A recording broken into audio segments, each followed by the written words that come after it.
Olá, retornando, né, a nossa meditação da palavra de Deus.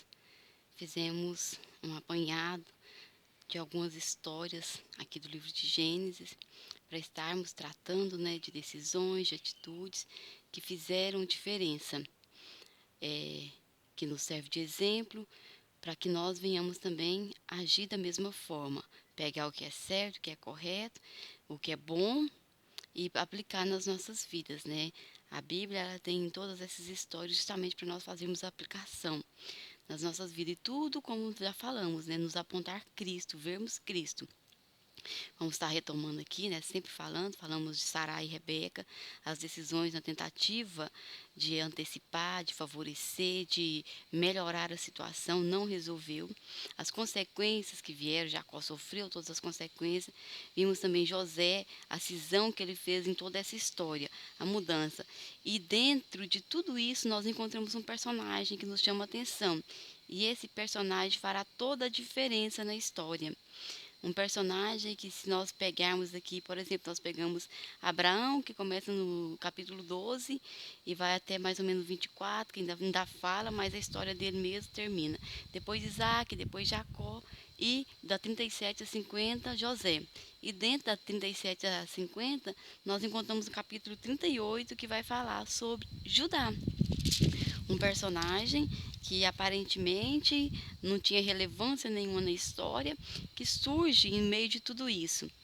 E nós percebemos dentro disso o agir de Deus em todas as circunstâncias. Nós vimos que Deus tem a promessa e ele há de cumprir no momento certo, na hora certa, no tempo dele, da forma dele. Não adianta nós colocarmos a mão, não adianta nós nos apressarmos, pensar que deveria ou que deveria ser assim.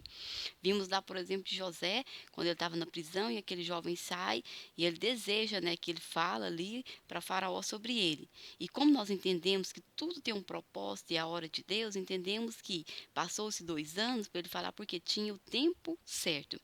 Então, esse tempo certo, às vezes é difícil de compreender. Aceitar quando nós estamos passando, mas vivenciar e quando percebemos, quando passamos pela situação, nós vamos compreender o agir de Deus. Então, esse moço, ele entra nessa história e ele é um moço incomum ou comum demais, né? Seria para, eu falo assim, que ele é o nosso reflexo. Pessoas de atitude, tomamos atitudes precipitadas, agimos rápido, no impulso, na emoção, é o típico humano, né? É esse Judá. Vamos estar lendo aqui, mas a situação dele mudou. Eu quero ler um texto, ele é bem grande esse texto, mas para nós entendermos um pouquinho sobre esse moço. Gênesis 44, a partir do versículo 16, diz assim: Então disse Judá: Que diremos a meu senhor? Que falaremos? E como nos justificaremos? Achou Deus a iniquidade de teus servos. Eis que somos escravos de meu senhor, tanto nós como aquele em cuja mão foi achado o copo. Mas ele disse: Longe de mim que eu tal faça o varão em cuja mão o copo foi achado, aquele será meu servo. Porém, vós subi em paz para o vosso pai. Então Judá se chegou a ele e disse: Ai, meu senhor, deixa, peço-te, o teu servo dizer uma palavra aos ouvidos de meu senhor, e não se acenda a tua ira contra o teu servo, porque tu és como Faraó. Meu senhor perguntou aos seus servos, dizendo: Tendes vós pai ou irmão? E dissemos a meu senhor: Temos um velho pai e um moço da sua velhice, o mais novo, cujo irmão é morto, e só ele ficou de sua mãe, e seu pai o ama. Então tu disseste aos teus servos: Trazei-mo a mim, e porei os meus olhos sobre ele. E nós dissemos a meu senhor: Aquele moço não poderá deixar a seu pai. Se deixar o seu pai, este morrerá. Então tu disseste aos teus servos: Se vosso irmão mais novo não descer conosco, nunca mais vereis a minha face.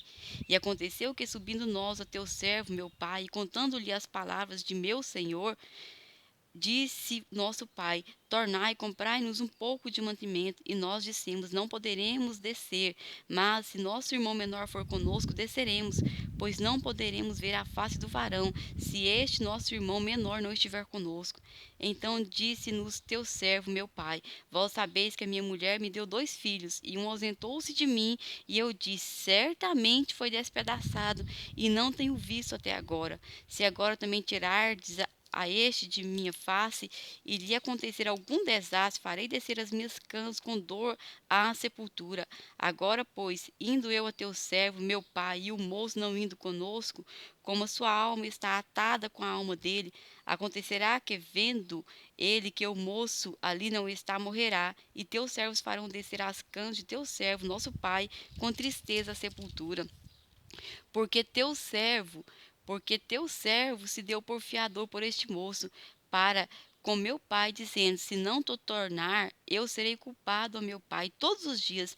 Agora, pois, fique teu servo em lugar deste moço, por escravo de meu senhor, e que suba o moço com os seus irmãos. Porque como subirei eu a meu pai, se o moço não for comigo, para que não veja eu o mal que sobrevirá a meu pai? Esse moço aqui, com toda essa humildade que nós estamos vendo aqui, ele tem uma história, um histórico de decisões precipitadas, de atitudes precipitadas, impensadas. Assim como nós, nos momentos que às vezes não temos ou achamos que não temos saída, ele age pela emoção. Ele casou-se com mulheres cananeias e teve 3 filhos e deu em casamento ao primeiro filho Tamar. E era mal aos olhos de Deus, e Deus matou. E o segundo, da mesma forma, que naquela época tinha que dar sucessão ao marido morto. Então, sim, o filho que tivesse seria para contar a linhagem do irmão morto. E ele não quis, então Deus o matou também. A Bíblia diz que não agradava a Deus. E tinha os terceiro filho Selá. Então, primeiro segundo Onã e terceiro Selá. E ele disse então a Tamar: olha, vai para a casa de seus pais, no momento certo eu entregarei. Só que temendo, né? Quem não ficaria com medo? Então, assim, são atitudes como nós. Essas são atitudes, são momentos que, da mesma forma que nós, tomaríamos a mesma decisão. Poxa, meu filho casa, 2 dos meus filhos casam com a mesma mulher e todos os 2 morrem. Então, naturalmente, nós pensaríamos que o problema estava nela. Porque dificilmente nós vamos procurar o problema em nós, né? E aqui nós entendemos essa história que, na verdade, sabemos pela Bíblia, porque a Bíblia está escrita, que o problema era nos filhos. E então não entrega. E essa Tamar elabora um projeto quando esse Judá fica viúvo e que vai lá para cuidar das ovelhas, sai, ela tem conhecimento e elabora um projeto. Aqui nós estamos vendo uma atitude de uma pessoa que tomou projeto, que tomou decisões, fez e deu certo. Então, tudo tempo nós entendemos a hora de agir. E vai e deita-se com ele, passa-se por prostituta, e ele não a reconhece, e fica com ele e ela engravida. Coisa que não aconteceu com os 2 filhos, né? Agora ela engravida. E aí, quando pensa que não, passa-se 3 meses, fala: ó, sua nora está grávida, pejada. E a Bíblia diz que ele vai lá e manda, né? Traga ela para fora para que queimamos. Olha a decisão, sem nenhum pingo de misericórdia, sem nem conversar, sem nem tentar entender a história. Traga ela para fora. E é interessante que essa moça, ela nos dá um exemplo muito, muito claro, assim, de calma. Quanto ela foi calma. E ele diz, né? Então disse Judá: tirai-a para fora para que seja queimada. E tirando-a fora, ela mandou dizer a seu sogro: do varão de quem estas coisas eu concebi, ela e ele não, tirando-a para fora, ela mandou dizer a seu sogro: do varão de quem são estas coisas eu concebi. E ela disse mais: conhece, peço-te, de quem é este selo e estes lenços e este cajado? E conheceu-os Judá e disse: mais justa é ela do que eu, porquanto não a tenho dado meu filho. Selá. Então, nós percebemos, né, que aqui começa a cair a ficha dele, né? Começa a ver aquela situação. E quem mais é esse Judá? Quando José foi vendido para os ismaelitas, que anteriormente eles o jogaram na cova, esse Judá fala: que ganharemos matando o nosso irmão? Vamos vendê-lo aos ismaelitas. Então, vende. Esse Judá é quem propõe vender José. E ele está aqui nessa história agora. Irmãos, se nós lermos esse texto que eu acabei de ler aqui, de Gênesis 44, a partir do versículo 16, esse primeiro momento aqui: então disse Judá: que diremos ao meu senhor? Que falaremos? E como nós justificaremos? Lembre-se que ele fala no final aqui, eu fiquei por fiador.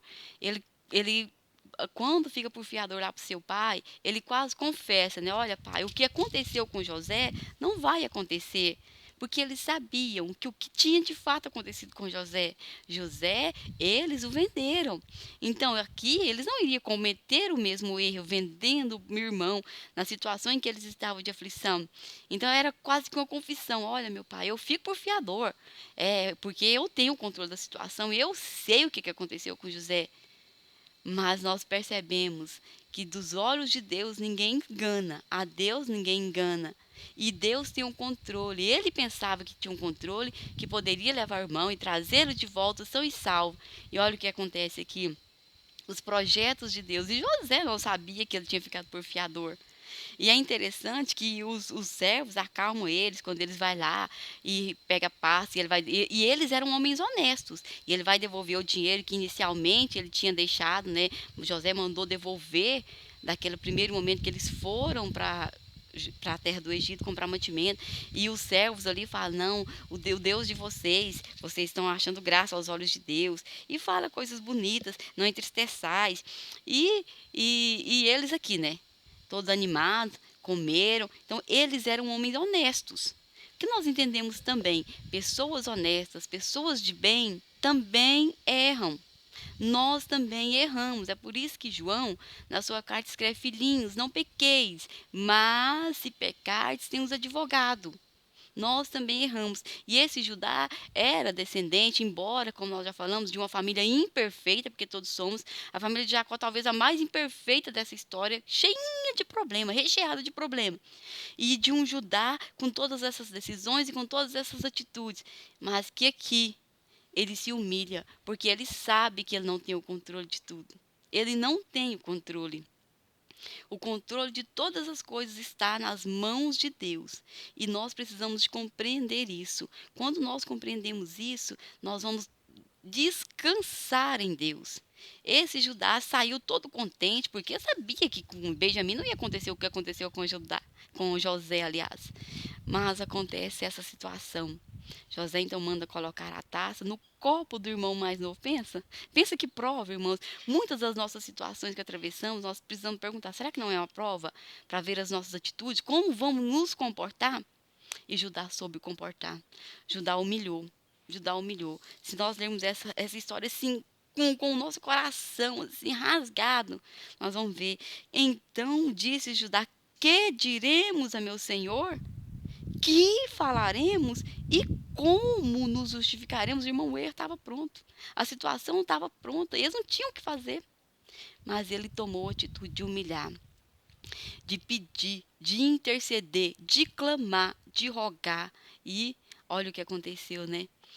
Eles então, José dá a conhecer a seus irmãos. É uma das histórias mais chocantes da Bíblia, que se quando nós lemos, nós choramos.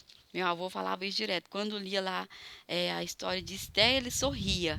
Quando ele lia José, aqui o texto de José, chorava. E não tem como ser diferente. E esse Judá humilhou. E esse Judá que achava que estava com o controle de tudo, achava que tinha a situação sob controle de suas mãos, sob o domínio de suas mãos. Deus nos prova mais uma vez que o controle está nas mãos de Deus e não nas nossas mãos. Não adiantou Sarai e Rebeca antecipar, usar de projetos. Não adiantou aqui Judá pensar que estava no controle de tudo. Não adiantou.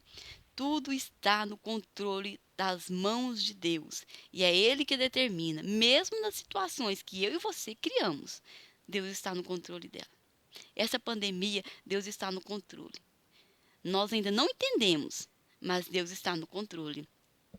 E é interessante que no capítulo 49, olha quem é esse Judá na história agora. Capítulo 49, do versículo 8 a seguir diz assim: Judá, a ti te louvarão os teus irmãos, a tua mão será sobre o pescoço de teus inimigos, os filhos de teu pai a ti se inclinarão. Judá é o leãozinho da presa subiste, filho meu, encurva-se e deita-se como um leão, e como um leão velho, quem o despertará? O cetro não se arredará de Judá, nem o legislador dentre os seus pés, até que venha Siló, e a ele se congregarão os povos. Daqui surgiu a raiz de Davi, o leão da tribo de Judá, dessa tribo, desse homem imperfeito, desse homem com atitudes impensadas, desse homem que é o quarto da linhagem de Jacó. Lia teve os 4 primeiros filhos. No quarto filho, ela, tão feliz, muito agradecida, ela diz: louvarei ao meu Deus, porque ele me abençoou, me agraciou com 4 filhos. Judá é esse quarto filho. E agora ele está aqui. Nós observamos um homem imperfeito. Então, todas as vezes que alguém olhar para nós, porque somos crentes, vocês são falhos, somos. Mas a diferença é que nós cremos num Deus que pode mudar a nossa história, mudar o nosso coração, transformar as nossas vidas. Porque nós não temos controle. Vamos lá meditar em Lucas. Lucas, no capítulo 12, a partir do versículo 13, vai nos dizer, vai nos contar a história daquele servo, né, que achou que tinha domínio também, que podia fazer e desfazer. E, na verdade, quem tem o domínio é Deus. Todas as coisas estão diante de Deus e ele sabe todas as coisas. Diz assim a parábola, ó, capítulo 12, versículo 3 a seguir de Lucas. E disse-lhe um na multidão: Mestre, diz a meu irmão que reparta comigo a herança. Mas ele lhe disse: Homem, quem me pôs a mim por juiz ou repartidor entre vós? E disse-lhes: Acautelai-vos e guardai-vos da avareza, porque a vida de qualquer que consiste na abundância do que possui. E propôs-lhe uma parábola, dizendo: A herdade de um homem rico tinha produzido com abundância, e arrazoava ele entre si, dizendo: Que farei? Não tenho onde recolher os meus frutos. E disse-lhe: Farei isso, derribarei os meus celeiros e edificarei outros maiores, e ali recolherei todas as minhas novidades e os meus bens. Direi à minha alma: Alma, tens em depósito muitos bens para muitos anos, descansa, come e folga. Mas Deus lhe disse: Louco, esta noite te pedirão a tua alma. E o que tens preparado para quem será? Assim é aquele que para si ajunta tesouro e não é rico para com Deus. Esse homem também achava que tinha o controle de tudo, que produziu em abundância, que achava que agora poderia dizer à sua alma: descansa, porque agora você tem para repousar não sei por quantos anos. Mas Deus diz: louco, e se pedires a tua alma, o que tens? Quem tem o controle da situação somos nós? Não somos, é Deus. Então, que nós possamos, essa que eu falei, né, que nós falaríamos 4 temas sobre Gênesis nessa sequência, aqui nós terminamos. Para nós analisarmos, compreendermos que tudo está no controle de Deus. Se Deus tem a promessa, Ele vai cumprir, é no tempo dele, na hora dele, da forma dele. Vimos que José andou certo, certo, certo. E pensávamos que situações ocorreriam mais rápido ou não. Que teve momentos que a gente pensava: não, se fulano tivesse feito isso, teria sido mais fácil. Não, não adiantou. O moço saiu e não falou, porque não era a hora de Deus. Sarai tentou ajudar, colocando Agar na frente de Abraão para ter filhos. Teve, mas não era o filho da promessa. Não é o que Deus tinha prometido. Rebeca tentou ajudar, antecipando, projetando lá um plano para que Jacó enganasse o pai. Não resolveu. A promessa se cumpriu da forma e do jeito que Deus projetou, porque tudo está no controle dele. Todas as coisas estão no controle das mãos de Deus. E Judá entra nessa história dessa forma: um homem perfeito, um homem cheio de problemas, um homem que é irritado, que toma decisões precipitadas, um homem crente honesto, mas que erra. Pessoas boas, pessoas honestas também erram. Nós erramos, mas nós temos a palavra de Deus que nos ensina a consertar os nossos erros, a nos humilharmos e buscarmos aquele que nos alistou. E confiamos nisso. Meu forte abraço, que Deus possa nos abençoar e falar profundamente ao nosso coração aquilo que Ele tem para as nossas vidas. E acima de tudo, que não venhamos perder de mente a promessa da nossa salvação, que é a melhor promessa da nossa vida é termos a nossa salvação, continuarmos caminhando, crendo, errando, caindo, mas nos levantando e seguir para o alvo, para a nossa salvação que nos espera. E o único caminho que nos leva à nossa salvação é Cristo. É esse Jesus histórico, é esse Jesus, a raiz de Davi, descendência desse Judá imperfeito, que veio um homem perfeito para nos salvar, morreu no meu e no seu lugar. Meu forte abraço, que Deus nos abençoe em nome de Jesus.